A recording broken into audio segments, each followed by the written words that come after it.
Secretary of State Kerry is in Paris explaining the deal he struck over the weekend with the Russians to allies.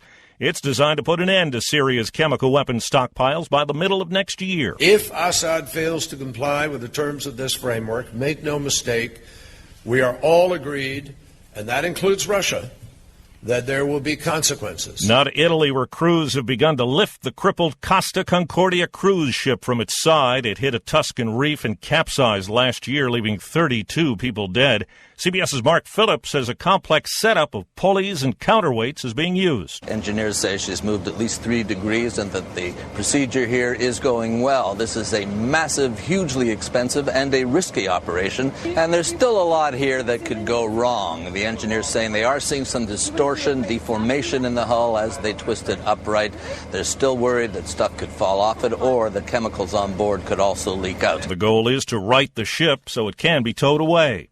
A House committee is releasing details of its report on the deadly attack on the U.S. consulate in Benghazi, Libya last year. CBS's Cheryl Atkinson says the report believes an earlier investigation by the Accountability Review Board was flawed. One thrust of the report is the idea that 4 lower-level employees were held accountable by the ARB and by the State Department, yet senior officials who seem to have more to do with the key decisions being made were given a pass and that their roles were downplayed. A man and 5 children, 6 years old and younger, were killed yesterday when fire destroyed their mobile home in Tiffin, Ohio. The fire started right after the mother of the children went to work. The cause of the fire is under investigation. A funeral set for today in Bartow, Florida for 12-year-old Rebecca Sedgwick. Authorities say she committed suicide after being bullied by as many as 15 girls for nearly a year. CBS's Steve Futterman has a look at a new study today on bullying. It is no surprise that children who are bullied often have emotional issues to deal with. But this new report points out the extent of the psychological damage. It shows that bullied children often suffer such things as low self-esteem and poor grades. Researchers used data from 30 different studies around the world. They found that children who are bullied are twice as likely to suffer some of these symptoms, which can lead to an overall unhealthy outlook on life. Another new report may explain in greater detail why there's been a recent leveling off of childhood obesity rates. The report in pediatrics finds teens are exercising more, watching less TV, and eating more vegetables. Well, days of glittering pageantry came to a climax last night in Atlantic City on ABC. Your new Miss America is Miss New York. 24-year-old Nina Davaluri is the second consecutive Miss New York to win the crown. I was the first Indian Miss New York, and I'm so proud to be the first Indian Miss America. She plans to use her $50,000 scholarship money to help pay for medical school. Miss California was first runner-up. Well, with all his TV work, hard to believe 84-year-old Bob Newhart had never won an Emmy Award until last night. Star of his own sitcoms for years, Terry Newhart won for a guest role on The Big Bang Theory on CBS at the Creative Arts Emmys last night in Los Angeles. Hundreds filled the 16th Street Baptist Church in Birmingham, Alabama yesterday to mark the 50th anniversary of a deadly bombing. U.S. Attorney General Eric Holder said that this is the time to stand firm in the face of discrimination and hate. You will never stop working to forge the more just society that all of our citizens deserve. Bells rang for the 4 little girls and 2 black teenagers who were killed here 50 years ago. And then everyone in the church held hands and sang. At the 16th Street Baptist Church, Donna Francavilla, CBS News, Birmingham. Peyton Manning got the better of his younger brother Eli in yesterday's 41-23 win by the Broncos over the Giants. The big battle was not seen on WKMG TV in Orlando. Under NFL rules, the CBS affiliate has to carry the road games of the Jacksonville Jaguars, one of the league's worst teams. The station scrolled a message of apology during the game. That's the Roundup. I'm Steve Kathan, CBS News. This one is stupidity on steroids. I blacked out for a second. Was I saying something? My name is Dale Pazinski, and this is how I live United. I volunteer with United Way, helping the homeless in my community by teaching computer skills and helping them build a basic resume to save on their very own USB drive. It's huge when somebody says, "Hey man, that job that you helped me apply for, I got it." My name is Dale Pazinski. I help people achieve financial independence.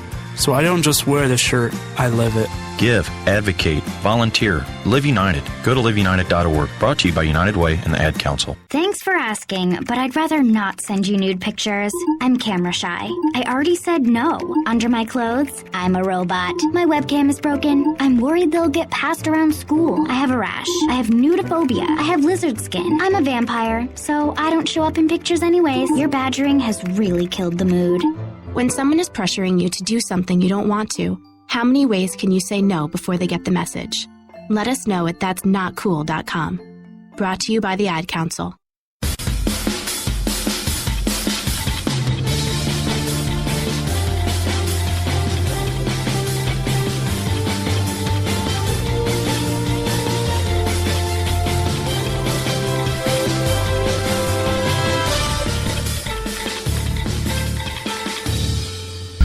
And welcome back to Studio 26 on this edition of First Cup. Yours truly, Joe Haffner, here at the controls and trying to find my notes, and there we go. Coming up in just a moment, we'll have the popular tweets of the day, as well as the song of the day, along with what's on TV tonight. Right now, though, we're going to see what's on the news of the weird, so let me find the news intro cart, and then we'll be on our way. But while I do that, let's go back in time for this classic commercial.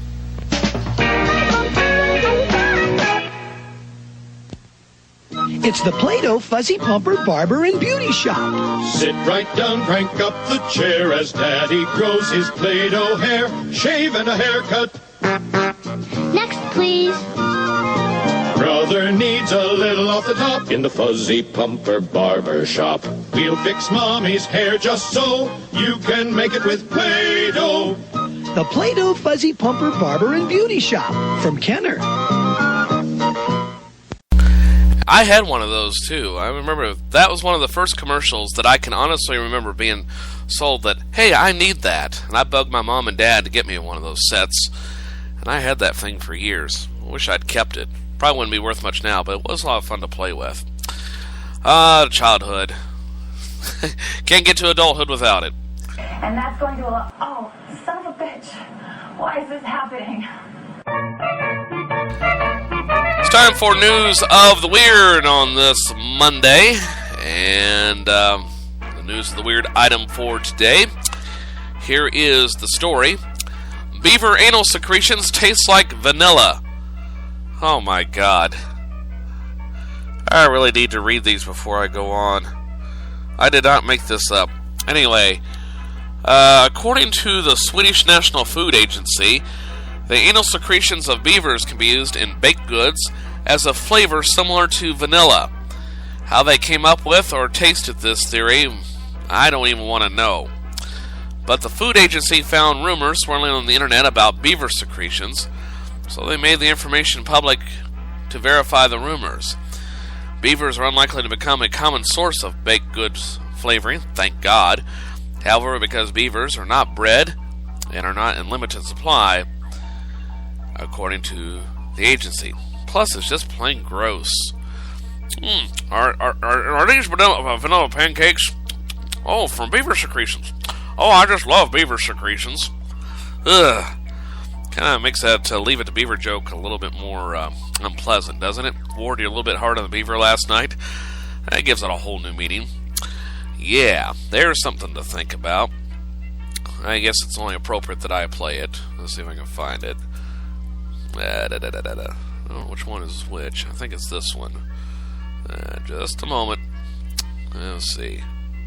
I still don't know. Yep, this is the one. Ward, you're a little bit hard on the beaver last night. Leave it to Beaver. Okay, that's all. I'm going to go with that. Wow. Beaver secretions, indeed. Ugh. Boy, there's something to think about while you're trying to digest your breakfast this morning. Well, let's take our mind off of that and find out what's gone in the old tweeter, shall we? And you can always follow me on Twitter. Hello, computer. Just use the keyboard. The keyboard. How quaint.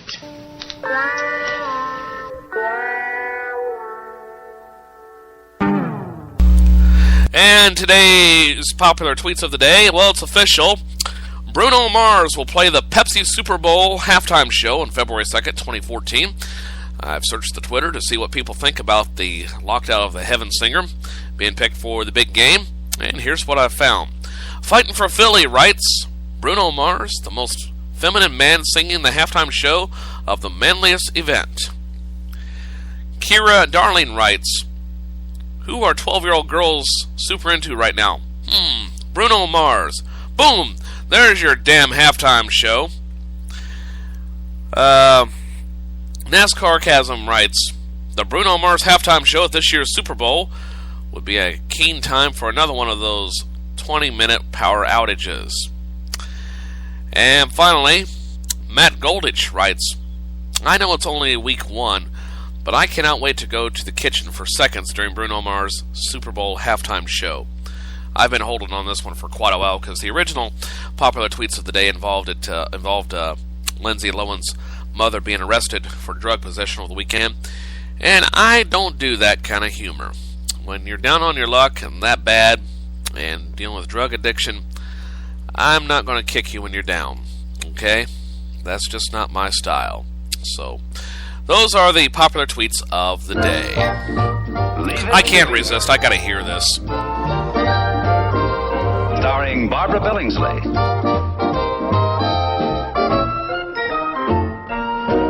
Hugh Beaumont.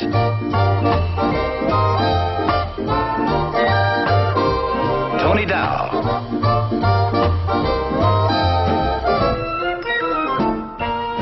And Jerry Mathers as the Beaver.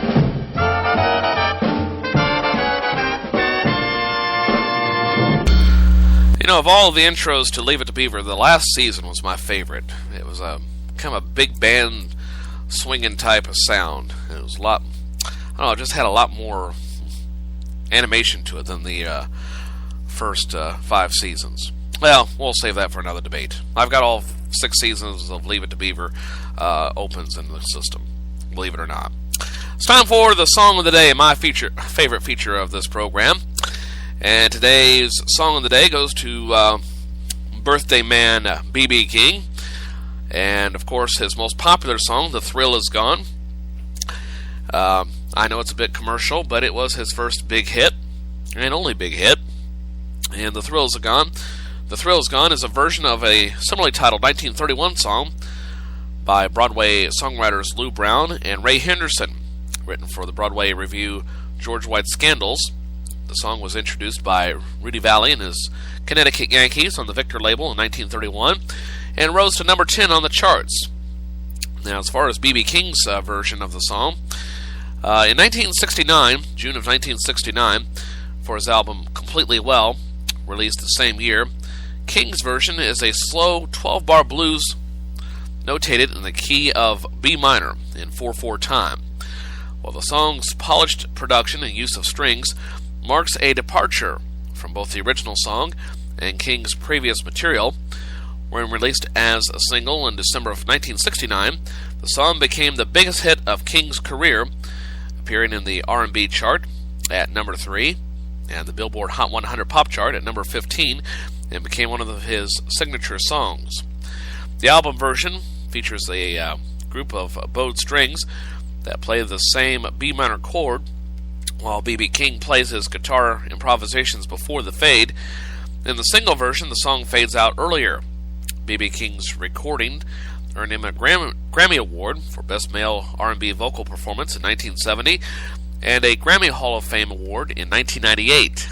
King's version of the song was also placed at number 183 on the Rolling Stone magazine's list of the 500 greatest songs of all time.